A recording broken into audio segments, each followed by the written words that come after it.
Before the world knew the first empire, before mankind etched its first words into clay, a drama unfolded that shook not only the earth, but the heavens themselves.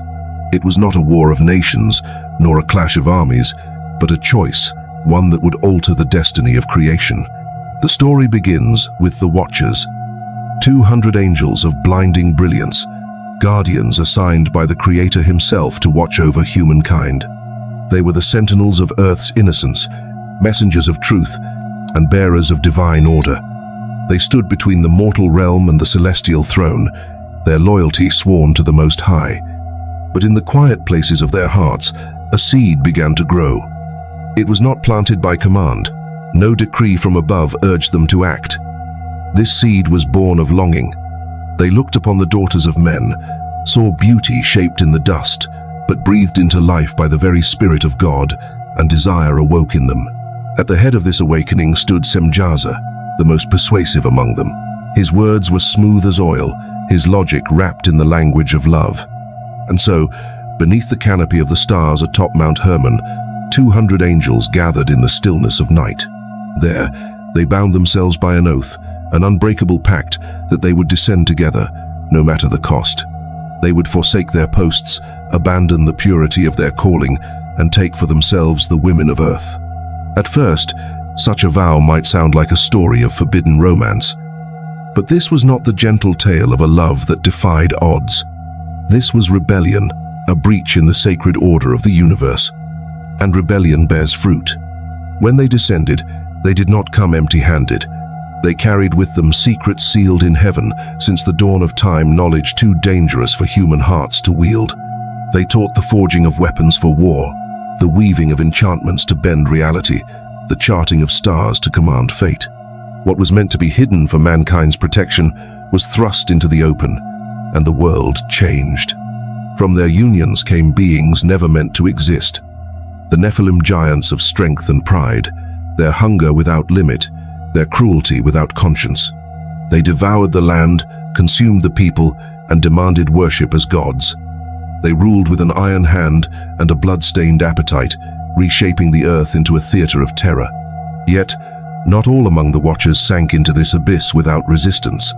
There was one who moved differently, Sariel. He was there the night the vow was made. He descended with the others. But his steps upon the earth were not those of a conqueror. He took no wife. He built no altar to himself. Instead, he watched. He listened. And he warned.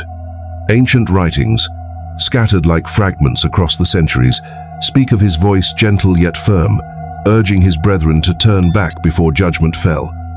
But his counsel was drowned in the noise of indulgence. His words fell to the ground, like seeds upon stone.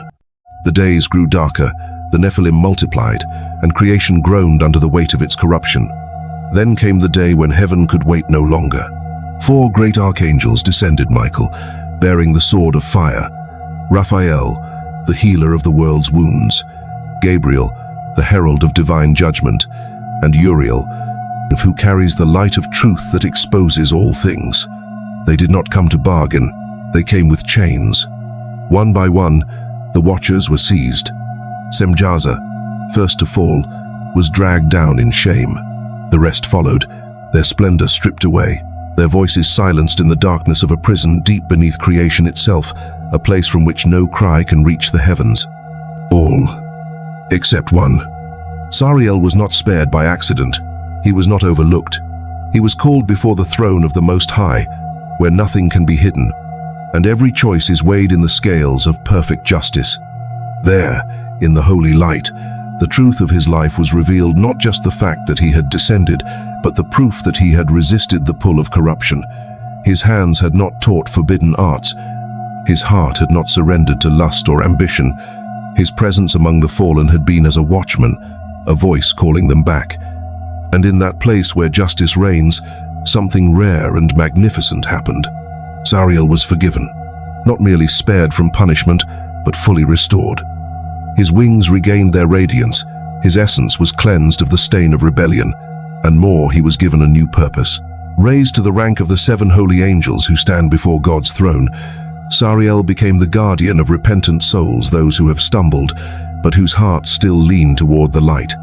His mission was not to judge from afar, but to guide intimately, to walk unseen beside those on the brink of ruin, and to lead them back from the edge. Sariel understands the weight of temptation because he has felt it. He knows the silence of heaven in moments of doubt. He has stood where the path splits between destruction and life. And because of this, his guidance is not the voice of condemnation, but of empathy. His work is subtle, a whisper in the conscience, a sudden stirring of clarity, a thought that refuses to fade when one is faced with a choice. Those who have felt the strength to resist a final step into darkness may have been touched by his influence without ever knowing his name. Sariel's life is proof that the fall is not final, that even in the heart of rebellion, one can choose faithfulness. That light can still be chosen when darkness surrounds on every side. He is the angel who fell, but did not bow, the one among 200 who chose obedience over pride. And for that, he was made not only a restored servant, but a restorer of others. If this story has opened your eyes, know this: there are countless more mysteries hidden in the folds of ancient scripture, waiting to be uncovered. Stay with us, for in each telling we will walk the narrow road between history and eternity. And remember, if Sariel's choice was possible for him in the midst of such corruption, it is possible for us now. The light he chose still burns, and it can guide you home.